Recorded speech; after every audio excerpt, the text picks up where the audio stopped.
वैष्णवी हगवणे हुंडाबळी प्रकरणानंतर पुण्यासह संपूर्ण महाराष्ट्रामध्ये खूप मोठा प्रक्षोभक निर्माण झाला।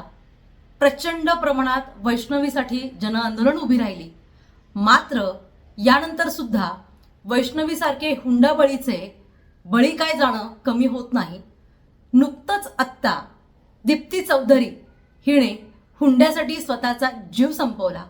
मात्र हा जीव संपवताना जसे सासरची मंडळी जबाबदार आहेत तशी माहेरची मंडळी सुद्धा तितकीच जबाबदार आहेत हे या प्रकरणामध्ये अगदी प्रखरपणे दिसलं।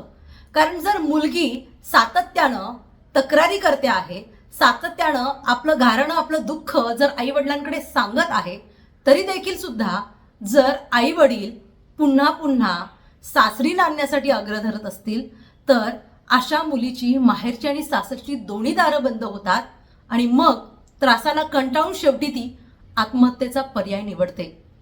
खरं पाहायला गेलं तर पुन्हा मुलगी झाली किंवा पुन्हा मुलगी होईल यासाठी तिचा गर्भपात करण्यात आला आणि ही बाब आई वडिलांना माहीत असून सुद्धा याबाबत कुठलीही कठोर कायदेशीर कारवाई सासरच्यांच्या विरोधात माहेरच्या लोकांनी केली नाही।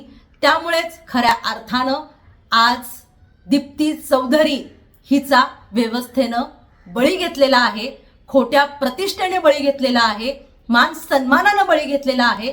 खरं पाहायला गेलं तर जेवढी सासरची मंडळी जबाबदार आहेत तेवढीच माहेरची मंडळी सुद्धा तिच्या या मृत्यूस कारणीभूत आहेत। त्यामुळे याच्यात सुद्धा कठोर कारवाई ही झालीच पाहिजे।